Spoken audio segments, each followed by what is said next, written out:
बाबा जी और हजूर जी की प्यारी सात संगत जी को प्रेम भरी राधा स्वामी जी। सात संगत जी, आज बाबा जी महाराज जी ने डेरा ब्यास में 16 फरवरी को सत्संग फरमाया। सात संगत जी, आज बाबा जी महाराज जी ने पांचवी पातशाही की बाणी ली हुई थी। बाणी थी आदि निरंजन प्रभ निरंकारा। पर बाबा जी महाराज जी ने आज लगभग 1 घंटा 5 मिनट के करीब सत्संग फरमाया जी। संगत जी, आज डेरा ब्यास में बहुत रस था, संगत भी बहुत आई हुई थी। साथ संगत जी, आज बाबा जी महाराज जी जब सत्संग फरमा रहे थे उस समय बाबा जी महाराज जी का आज गला भी बैठ गया था जी। उसके बाद बाबा जी महाराज जी ने लगभग 2 से 3 बार पानी भी पिया और सत्संग फरमाया। साथ संगत जी, आज बाबा जी स्टेज पर आए तब बहुत ही सुंदर शब्द पढ़ा जा रहा था। साथ संगत जी, बाबा जी महाराज जी आज स्टेज पर लगभग 9 बजकर 52 मिनट के आसपास स्टेज पर आ गए थे। बाबा जी जब आए उस समय बहुत सुंदर शब्द पढ़े जा रहे थे। ठीक उसके तुरंत बाद बाबा जी महाराज जी ने आज सत्संग लगभग 10 बजे के करीबन शुरू कर दिया था, जो सत्संग लगभग 1 घंटा 5 या 10 मिनट तक चला जी। सात संगत जी, आज बाबा जी महाराज जी ने जो सत्संग फरमाया वहाँ बहुत ही सुंदर सत्संग था। वहाँ पांचवी पातशाही की बाणी से लिया हुआ था। बाणी थी आदि निरंजन प्रभ निरंकारा। पर बहुत प्यारा सत्संग फरमाया। बाबा जी ने फरमाया, यह गुरु घर की वाणी है। पांचवी पातशाही हमें समझाने की यह कोशिश कर रही है कि आखिरकार हमें भक्ति किसकी करनी है और कौन से तरीके से भक्ति करनी है, यानी कि भक्ति का कौन सा साधन अपनाना है। आज सबने किसी ना किसी को अपना इष्ट बनाया हुआ है, लेकिन हमें उसकी भक्ति करनी है जो आद जुगाद से चला आ रहा है। लेकिन इंसान आसान से आसान तरीका अपनाता है, जो सामने बैठा है उसी की भक्ति करने में लगा है। साथ संगत जी, बाबा जी आगे समझाते हैं कि इंसान ने अपना दायरा बहुत ही छोटा कर रखा है। हर इंसान का दायरा सीमित हुआ रखा है। जब तक हम अपने दायरे को नहीं खोलेंगे तब तक हम कुछ हासिल करने को नहीं है। भक्ति असल कैसे करनी है, बाबा जी ने आगे बहुत ही सुंदर उदाहरण देते हुए फरमाया। बाबा जी कहते हैं कि अगर हम देखें कि जब एक छोटे बच्चे को लफ्जों में कुछ समझाएं तो उसको कुछ समझ नहीं आएगा, क्योंकि बच्चे का जो दायरा है वह छोटा है, बहुत सीमित है। लेकिन जैसे जैसे बच्चा बड़ा होता जाएगा उसका दायरा भी बड़ा होता चला जाएगा और फिर बच्चे को हमारे हर एक लफ्ज बहुत ही साफ साफ समझ में आने लगेंगे। आगे बाबा जी ने समझाया, अंजन का मतलब है माया और निरंजन का मतलब है जो माया से दूर। आए जाए सो माया, हमें अपना इष्ट उसी को बनाना है जो मन का माया से ऊपर उठा सके और जो माया के दायरे से परे जा चुका है। बाबा जी बोले, रूहानियत किसी मजहब या धर्म की जागीर नहीं है। जो भी मालिक की भक्ति सही तरीके से करेंगे और मालिक के प्यार में उस भक्ति में लग जाएंगे, वो इस खजाने को आसानी से प्राप्त कर लेंगे। साथ संगत जी, बाबा जी ने आगे समझाया कि इंसान जब से सृष्टि पर आया है तब से बांट रहा है। छोटा था तो पहले खेल खिलौने बांटे, बड़ा हुआ तो जमीन जायदाद बांटी, फिर मुल्क बांट दिए, यहाँ तक कि खुद को धर्म मजहबों में बांट लिया। और जो चीज कोई बांट न सका, मालिक को भी इस इंसान ने बांट दिया। कोई भगवान को बड़ा कहता है तो कोई अल्लाह को बड़ा कहता है तो कोई किसी और को बड़ा कहने में लगा है।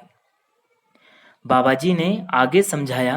बाबा जी बोले, संसार में जितने भी धर्म मजहब हैं, क्या कभी किसी ने ये कहा है कि जो वहाँ परम पिता परमात्मा जो मालिक है वहाँ दो है? हर एक धर्म मजहब सभी का कहना है वह मालिक एक है। बाबा जी ने पलटू साहब का उदाहरण देते हुए बड़ी सुंदर वाणी बोली। पलटू एको एक है, दूजा ना है कोई। पुराने समय में संत महापुरुषों ने हमें समझाने के लिए और मालिक को याद करने के लिए मालिक के अलग अलग नाम रख दिए। बाहरमुखी साधनों का सहारा लिया था और हमने ये समझ लिया कि मालिक एक से ज्यादा है और बाहरमुखी साधनों के जरिए मालिक की खोज करने में लग पड़े। बाबा जी ने समझाया कि जब एक बच्चे का जन्म होता है तो उसकी हस्ती कायम करने के लिए हम उसका नाम रख देते हैं, यानी कि उसे किसी नाम के साथ जोड़ देते हैं। और माँ बच्चे को प्यार से अलग अलग नामों से सुबह से शाम तक पुकारती रहती है। अब बच्चे को अलग अलग नाम से पुकारने से माँ का जो बच्चे के साथ रिश्ता है वह तो नहीं बदल जाएगा। माँ का बच्चे के साथ रिश्ता वही रहेगा। बस अगर नाम उचारा है तो उसकी हस्ती और प्रेम प्यार करने के लिए। बाबा जी बोले 10वीं पातशाही ने मालिक के लगभग 1100 से 1200, 1200 से 1300 नाम लिखकर अंत में उसे अनामी कह दिया। मतलब मालिक का कोई नाम ही नहीं है, वो अनामी है। बलिहारी जाऊं जेते तेरे नाम है। बाबा जी बोले भक्ति उसे एक की करनी है जिसने इस पूरी सृष्टि को रचा है। बाबा जी बोले शब्द वो ताकत है जिसके जरिए मालिक ने इस संसार की रचना की है। बाइबल में लिखा है सबसे पहले शब्द था, उस शब्द ही मालिक था। बाबा जी बोले शब्द के जरिए ही यहाँ सबकी हस्ती कायम है। जब तक अपने आप को शब्द के साथ हम नहीं जोड़ेंगे तब तक मालिक की असल पहचान नहीं कर पाएंगे। शब्द के बिना यहाँ किसी की हस्ती कायम हो ही नहीं सकती। जिस दिन मालिक ने सृष्टि से शब्द को वापस बुला लिया उस दिन यह प्रलय महाप्रलय हो जाएगी। बाबा जी बोले मालिक ने सभी जीवों को तत्वों से बनाया है। इंसान को 5 तत्वों से बना दिया। निचली जोनियों में किसी को 4 से, तो किसी को 2, तो किसी को 3 और किसी को 1 तत्व से बना दिया। शब्द सबके अंदर है, लेकिन मालिक ने सृष्टि की सबसे उत्तम अगर कोई क्रिएशन, कोई अच्छी योजना बनाई है तो वह इंसान है। इंसान को विवेक की ताकत बख्शी है जिसका सहारा लेकर वह इंसान शब्द की असल पहचान करके इस जेल खाने से हमेशा हमेशा के लिए मुक्त हो सकता है। आगे बाबा जी ने फरमाया, गुरु के बारे में समझाया। गुरु कौन है? गुरु कोई शरीर नहीं, गुरु शरीर हो ही नहीं सकता। यहाँ शब्द है। बाबा जी ने कहा शब्द गुरु शुरत धुन चेला। शरीर में ना तो गुरु बनने की ताकत है और ना ही शरीर में चेला बन सकता है, लेकिन शरीर को शरीर ही समझा सकता है। इसलिए शुरुआत शरीर से होती है। गुरु शब्द है और हमारी सूरत जो है वह चेला है। जब हम ध्यान को दोनों आंखों के मध्य तीसरे तिल पर केंद्रित करते हैं तो हमारी सूरत यानी कि शिष्य उस शब्द यानी कि गुरु की पहचान कर पाता है। आज जो सामने बैठा है हम तो उसके शरीर को पूछने में लगे हैं, उसके आगे माथे टेकने में लगे हैं और मन को तसल्ली दे देते हैं कि हमने तो असल भक्ति कर ली। कोई तीर्थों में जाकर नहा कर वहां पे नाक रगड़ रहा है तो कोई माथे टेक रहा है। बाबा जी बोले जब तक अपनी सूरत को उस शब्द से नहीं जोड़ेंगे तब तक बाहर कितने ही माथे टेकते रहो, कुछ हासिल होने वाला नहीं है। आगे बाबा जी ने मन के ऊपर भी बड़े ही अच्छे तरीके से समझाया। ए मन तू ज्योत स्वरूप है, अपना असल पहचान। आज जन्मों की इस मेल से हमारा मन काला हुआ पड़ा है। जन्मों जन्मों की मेल हमारे मन पर चढ़ी है और अपनी असल अवस्था को भूले बैठा है। क्या मन की असल अवस्था यही थी जो आज हमने इसको बना रखी है? बाबा जी ने फरमाया जब कोई कहता है कि आपका बर्तन साफ नहीं है तो हम बर्तन को साफ करने में लग जाते हैं, उसे रगड़ना शुरू कर देते हैं और रगड़ रगड़ कर एक दिन जो बर्तन है वो अपनी चमक वापस पा लेता है। लेकिन मन को साफ करने के लिए कौन से तरीकों को अपनाना पड़ेगा? बाबा जी ने आगे समझाया। बोले मन तो तभी साफ होगा जब किसी गुरुमुख की संगत लेकर और नामदान की बख्शिश करके उससे वो युक्ति हासिल कर ले जिसको अपना कर हम मन पर जो जन्मों जन्मों की मेल चढ़ी है उसको साफ कर सके। बाबा जी बोले जन्म जन्म की मेल मन में लागी, काला होय श्याय। आज जन्मों की इस मेल से हमारा मन काला शाह हो गया है। जब हम वक्त के किसी मुर्शिद, किसी गुरु से बताई गई युक्ति को अपनाकर खुद को, स्वयं को भजन सिमरन की कमाई से जोड़ेंगे, तो जन्मों जन्मों की जो मेल है वो उतरने लग जाएगी और हमारा मन असल अवस्था में लौट आएगा। इसकी असल पहचान इसको हो जाएगी। बाबा जी ने ललारी का उदाहरण भी देकर संगत को समझाया। बाबा जी ने फरमाया कि जब किसी कपड़े पर कोई दाग लग जाता है तो धोबी उसे रगड़ रगड़ कर धोता है। जब इतनी मेहनत करने के बाद भी दाग नहीं जाता तो हम उस कपड़ों को ले जाकर ललारी के पास दे देते हैं और कहते हैं इस कपड़े पर गुणा रंग चढ़ा दे, जिससे कपड़े पर लगा दाग दिखे ना, मिट जाए। बाबा जी बोले बीबिया गाती है ना, गूढ़े रंग विच रंग दीजो जी, मेलिया ने सादियां रूहां। जब हम मालिक के साथ सच्चा रिश्ता जोड़ेंगे तब मालिक के प्रेम का रंग हमारे मन पर शुरू हो जाएगा चढ़ना और जन्मों जन्मों की मेल छुटकारा मिल जाएगा, जन्मों जन्मों की मेल उतर जाएगी। उसके लिए हमें हर रोज भजन बंदगी की सेवा करनी होगी। कितने भी नाक रगड़ लो, सरोवरों में नहा लो, बाहरी मेल तो धुल जाएगी, लेकिन मन जो कि अंदर की मेल है वहां कभी नहीं होगी साफ। इसको साफ करने के लिए केवल एक ही युक्ति है, वहां भजन सिमरन ही है। आगे बाबा जी ने मंदिर पर भी फरमाया, मंदिर किसको कहते हैं? असल मंदिर हमारा शरीर है। मंदिर मतलब मन के अंदर। बाबा जी फरमाया सब किछ घन में, बाहर नाई, बाहर ढूंढे सो परम बुलाई। बाबा जी ने कहा कि सब कुछ हमारे अंदर है और हम बाहर भटक रहे हैं। पुराने समय में जब परिवार बहुत बड़े हुआ करते थे तो उस समय किसी एक कमरे को भक्ति करने के लिए इस्तेमाल में लाया जाता था।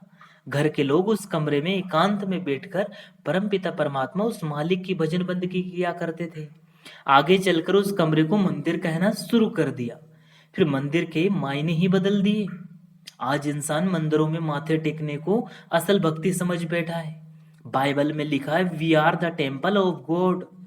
हमारा शरीर ही उस मालिक का असल मंदिर है। नर नारायण देह कहकर पुकारा है इस शरीर को। मालिक को अपने अंदर ढूंढने की बजाय हम बाहर मुखी साधनों में उलझे पड़े हैं।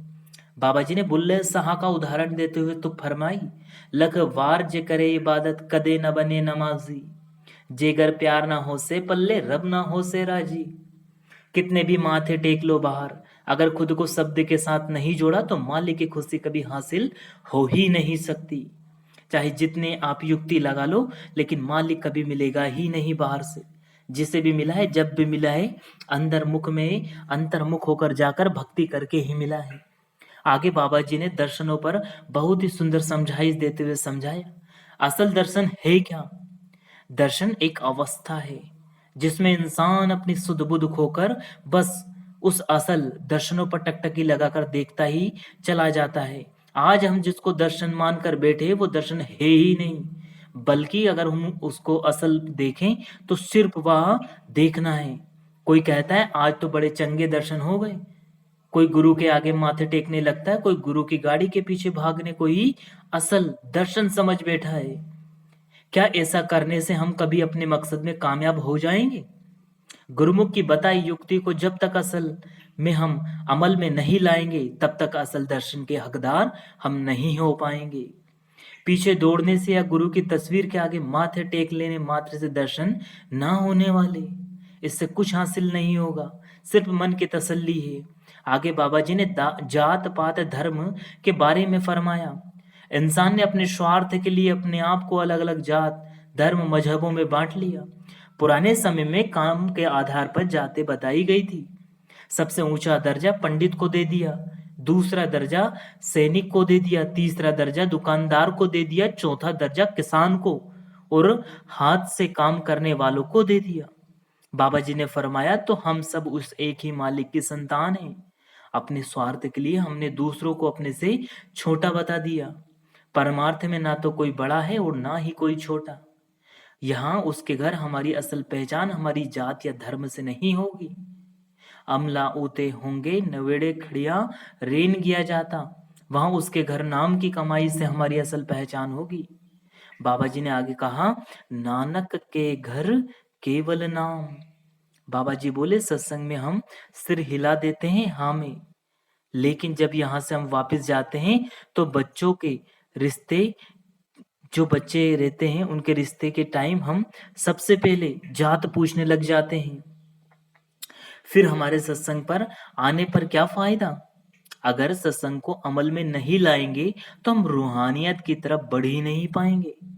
बाबा जी ने आगे पलटू साहब का उदाहरण देते हुए समझाया। बाबा जी बोले, पलटू ऊंची जात का मत कोई करे अहंकार, मालिक के दरबार में केवल भक्ति और प्यार। आगे बाबा जी ने समझाया, बोले भोग जुनी क्या है, इंसानी जुनी कर्म जुनी भी है और भोगे जुनी भी है। बाकी जितनी भी निचली जोनियां हैं वे यहाँ अपने कर्मों का भुगतान दे रही है। इंसान का जामा ही एक ऐसा जामा है जिसमें इंसान कर्मों को खत्म कर सकता है और कर्म बना भी सकता है। अब फैसला हम सभी को करना है कि कर्म को खत्म करके यहाँ से हमेशा हमेशा के लिए मुक्त होना है या फिर कर्म बनाकर यहाँ बार बार इस 84 में जन्म लेना है। बाबा जी ने कबीर साहब की वाणी के जरिए हमें बहुत ही अच्छी तुक समझाई। इस देही को तरसे देव, इंसानी देही में आने के लिए तो देवी देवता भी तरसते हैं। मालिक को पाने के लिए हमें इंसानी शरीर में जन्म लिया है, दूसरा कोई जरिया है ही नहीं। बाबा जी ने आगे समझाया, हम कभी कभी पूछने लगते हैं कि मालिक ने यह सृष्टि क्यों बनाई, मालिक ने हमें यहाँ क्यों भेज दिया। मालिक की करनी को समझने के लिए पहले हमें अपने आप को उस अवस्था में लाना होगा, अपने दायरे को बड़ा करना होगा।